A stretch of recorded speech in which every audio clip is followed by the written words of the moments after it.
Assalamualaikum warahmatullahi wabarakatuh. Alhamdulillah, pada kesempatan kali ini kita bisa belajar bersama pada mata kuliah Ulumul Hadis dan Hadis Dakwah. Di hadapan kita sudah ada makalah dari kelompok 10 KPI 1 yang disusun oleh Ahmad Nur Hadi, Diaul Haqi, Ahmad Soni Abdori, dan Zidki Mudhar. Hal pertama yang kita cek dari makalah ini adalah daftar pustaka. Daftar pustaka yang digunakan oleh kelompok 10 cukup beragam, baik itu dari artikel ataupun buku ataupun ya, jurnal tadi, artikel jurnal tadi. Jadi jika kita lihat kelompok 10 sudah menggunakan aplikasi Zotero atau Mendeley. Otomatis tidak ada kesalahan dalam penulisan daftar pustaka ini. Baik, secara daftar pustaka atau referensi sudah cukup baik, sudah banyak diambil dari buku ataupun jurnal. Kita lihat dari halaman depan. Langsung ke daftar isi. Di sini menggunakan daftar isi otomatis sangat bagus sekali. Jadi kalau kita lihat, jika kita menulis dengan heading, otomatis daftar isi dibuat secara otomatis, halaman pun itu akan menyesuaikan.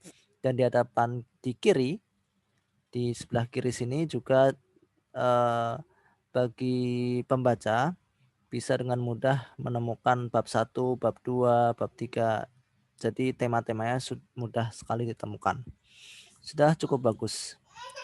Pada pendahuluan ini kita langsung saja ke rumusan masalah dan tujuan penulisan. Rumusan masalah terdiri dari 3 pertanyaan. Apa pengertian amar ma'ruf nahi mungkar? Apa saja dalil-dalil yang mensyaratkan amar ma'ruf nahi mungkar? Apa bentuk rukun dan syarat amar ma'ruf nahi mungkar? Jadi untuk tujuan penulisan ini sudah sesuai dengan rumusan masalah. Dalil-dalil, mengetahui hadis atau dalil boleh. Bentuk rukun syarat, mengetahui bentuk rukun syarat. Nah, ini sudah cukup bagus. Saya saja untuk penulisannya seharusnya pengertian ini kecil P-nya. Bentuk rukun ini juga kecil. Syarat ini juga kecil. Jadi tolong nanti untuk pemakalah merubahnya. Kemudian ke pembahasan, lanjut ke pembahasan. Di sini saya lihat cara penulisan sudah bagus. Satu halaman ini terdiri dari 3 footnote atau 3 referensi. Jadi penulis mempertanggungjawabkan apa yang ditulis di makalah ini dengan mencantumkan footnote di bawahnya. Bagus. Amar ma'ruf secara etimologis atau secara bahasa. Jadi terdiri dari amrun, ma'ruf. Amr itu perintah, ma'ruf itu baik. Kemudian nahi, ini kurang nun.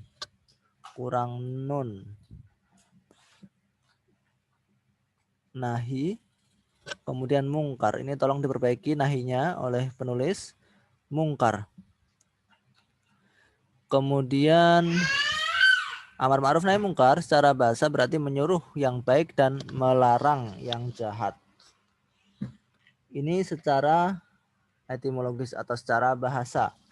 Sedangkan secara istilah atau terminologis, amar ma'ruf mengajak kepada perbuatan yang baik dan mencegah kepada perbuatan yang mungkar. Nah, secara etimologis berarti adalah perintah, ajakan, anjuran, himbauan, bahkan yang juga berupa permohonan.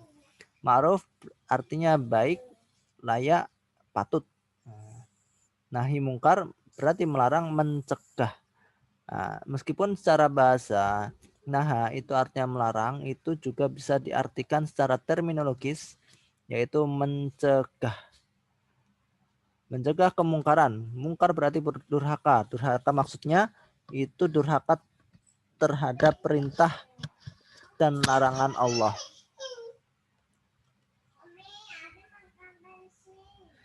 Dalil-dalil tentang amar ma'ruf nahi mungkar. kuntum khairu ummatin ukhrijat nas. Ini dari Al-Qur'an. Dalil dari hadis. Ini bagus. Iyyakum wal julusa fit turuqat. Iyyakum wa. Ini jauhilah. Ibta'id artinya itu. Jadi kalau seandainya diartikan di sini berhati-hatilah kalian, ini kurang pas. Jadi tolong ini diganti oleh penulis. Artinya bukan berhati-hatilah dengan bukan berhati-hatilah kalian, tetapi jauhilah, jauhilah oleh kalian. Duduk-duduk di jalan. Kemudian hadis di bawahnya, man ra'a minkum mungkaran falyughayyirhu biyadihi. Barang siapa di antara kalian yang melihat kemungkaran, maka hendaklah mengubahnya dengan tangannya. Apabila tidak bisa mengubah dengan tangan, maka rubah dengan lisannya atau mulutnya atau ucapan. Jika tidak bisa, maka paling tidak dengan hati, dan itu adalah selemah-lemah iman. Dan ini sudah ada footnote-nya. Hanya saja jika dapat dilengkapi dengan tahrij, maka akan lebih baik lagi. Sedangkan berkenaan dengan dalil-dalil amar ma'ruf nahi mungkar berdasarkan ijma. Pertama pendapat dari Ibnu Hazm, kemudian Abu Bakar Al-Jassas. Baik, untuk ini sudah bagus, sudah ada hadisnya untuk dalil amar ma'ruf nahi mungkar. Jika ingin lebih sempurna lagi, bisa ditambahi dengan tahrij. Metode tahrij yang sudah saya jelaskan di video berkenaan dengan tahrij bisa diaplikasikan pada makalah ini. Untuk mempermudah biasanya menggunakan tahrij dengan komputer saja, karena akan mempersingkat waktu tentunya. Bentuk rukun dan syarat amar ma'ruf nahi mungkar. Melalui dakwah, melalui politik. Ini diambil dari 24-25. Jadi ini kutipannya yang ditulis di aplikasi Zotero atau Mendeley, itu ditelusuri lagi siapa penulisnya, kemudian judulnya itu apa. Karena kalau bab 3 ini masih membingungkan, itu diambil dari tulisan apa. Kemudian politik, menurut Syekh Yusuf Qardawi. Kemudian senjata,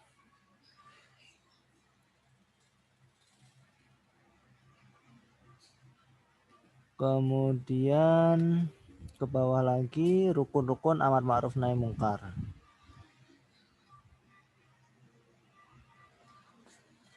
Oke, saya kira sudah bagus. Sekarang kita mencek apakah kesimpulan ini menjawab dari rumusan masalah atau tidak.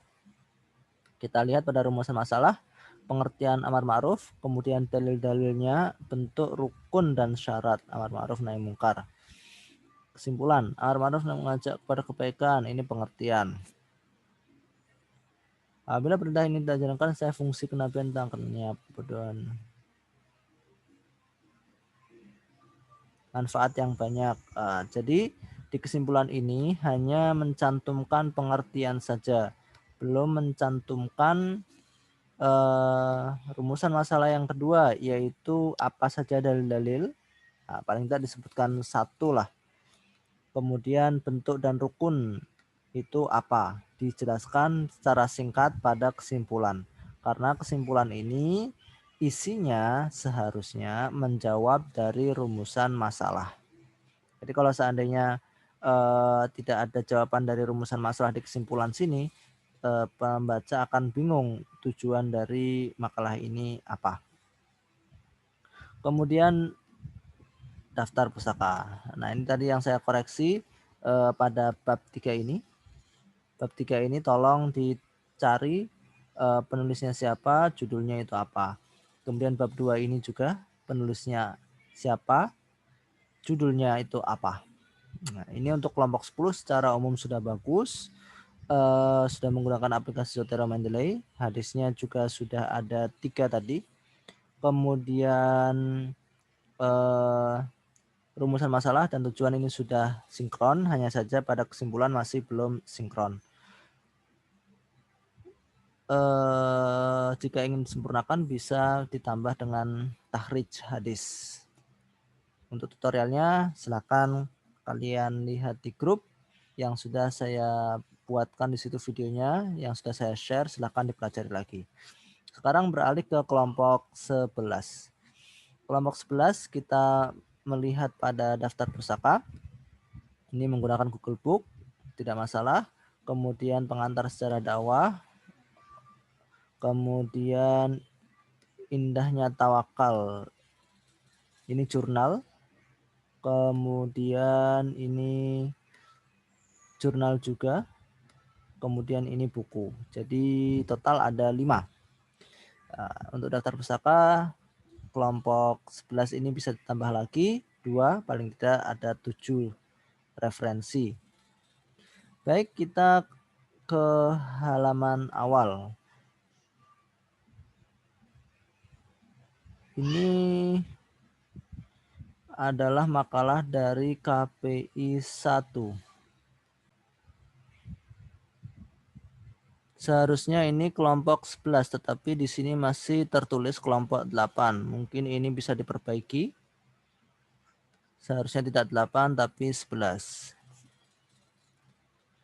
Kemudian ke bawah daftar isi ini sudah menggunakan heading atau daftar isi otomatis.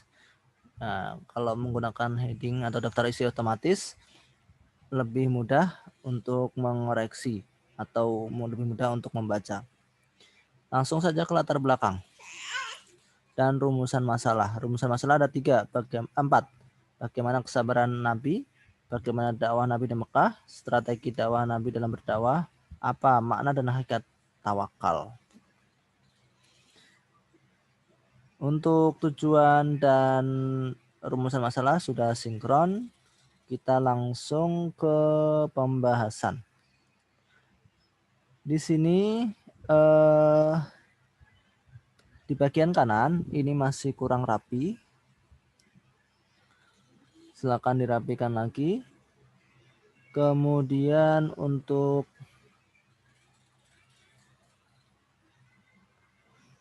ayat Al-Quran ini juga masih terlihat belum rapi.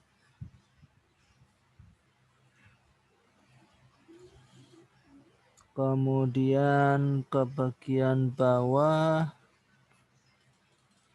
sebuah hadis dari Musnad Ahmad. Utsman radhiyallahu an qala ya maddar hina husira inna Rasulullah sallallahu alaihi wasallam ahida ilayya ahdun fa ana sabirun alaih. Qala Qais fakanu yarawnahu dzalikal yaum. Sesungguhnya Rasulullah telah berwasiat kepadaku sebuah wasiat kepadaku sebuah wasiat. Nah, ini kata-katanya tolong diperbaiki, agak membingungkan. Mungkin mewasiatkan kepadaku sebuah wasiat itu sudah cukup. Maka aku bersabar dengannya. Qais berkata, kemudian mereka melihatnya hari itu. Nah, ini sudah ada hadisnya. Kemudian yang kedua, Anas dari Anas anna Rasulullah sallallahu alaihi wasallam qol as-sabru fis sadmah al-ula. Jadi kesabaran itu ada pada saat pertama kali tertimpa musibah. Jadi ketika mendapat berita atau cobaan dari Allah Subhanahu wa taala, maka yang terlihat itu apakah orang tersebut sabar atau tidak. Semua dapat dilihat di awal ketika tertimpa musibah.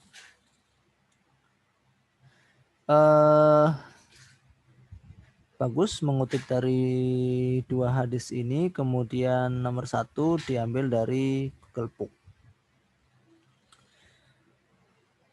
Kemudian dakwah Nabi Sallallahu Alaihi Wasallam di Makkah, Nabi Muhammad dan tujuan pengutusannya. Saya lihat sudah bagus. Kalau ada 1, 2, 3 seperti ini sampai 9 ya, itu footnote-nya ditaruh di nomor 9 saja.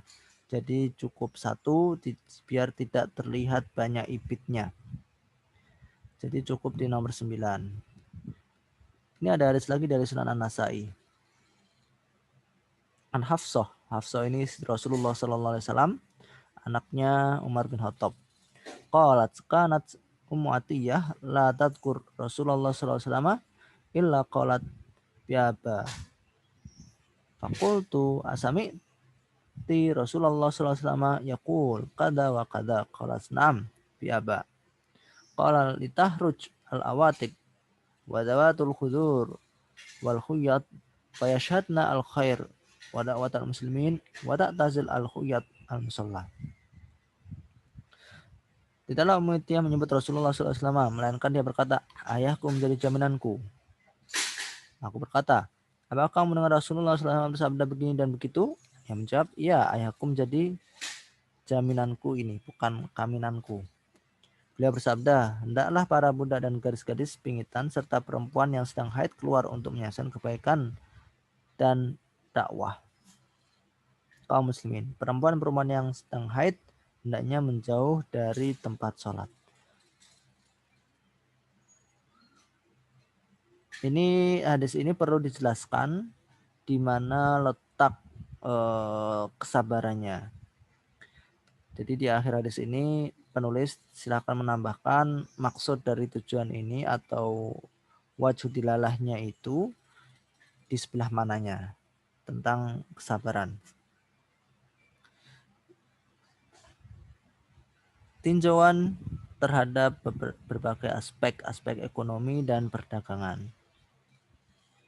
Ini kita lihat langsung ke bawah. Aspek keagamaan, aspek intelektual, pengertian dakwah dan strategi dakwah.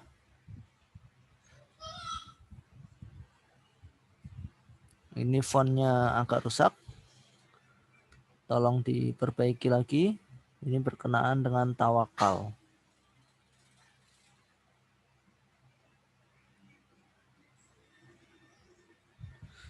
Kemudian ke bawah.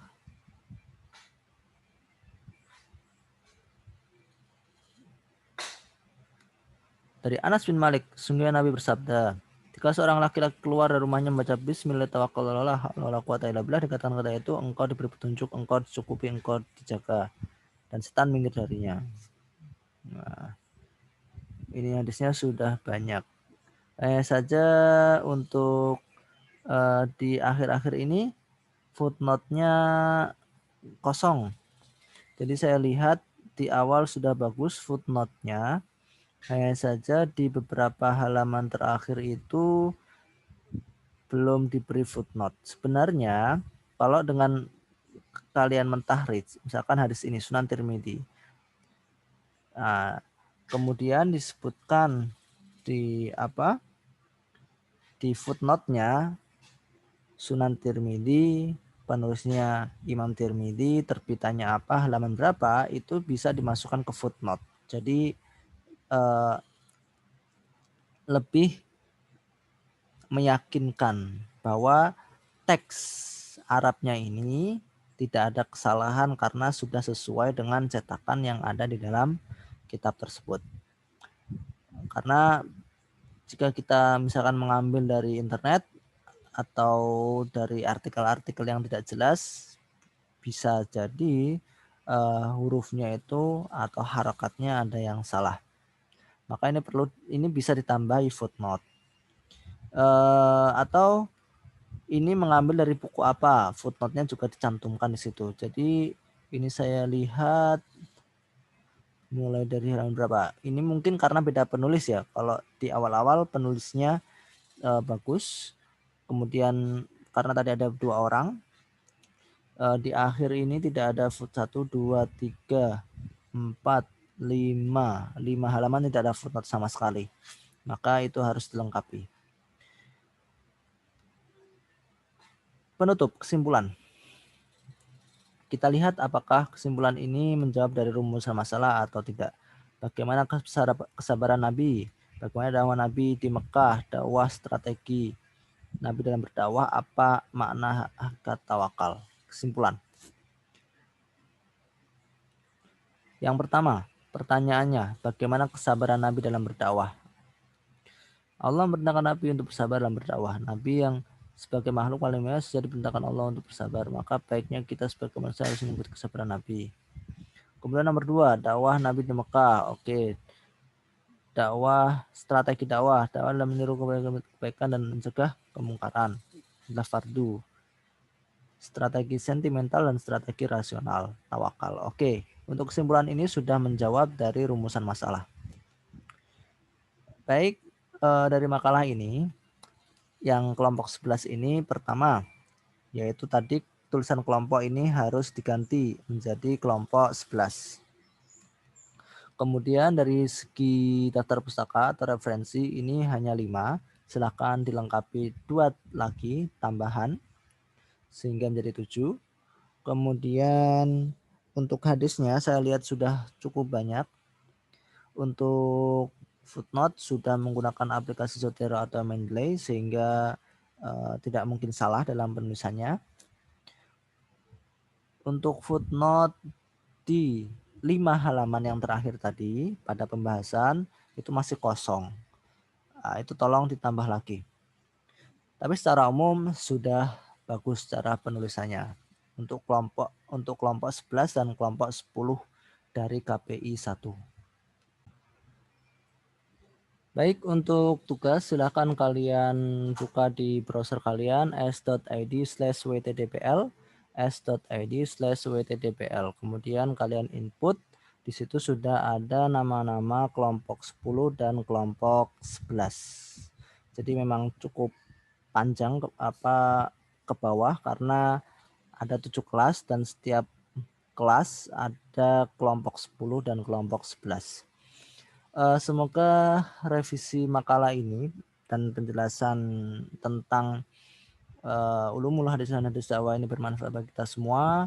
Untuk kelompok selanjutnya, kelompok 12, tolong bisa lebih baik lagi.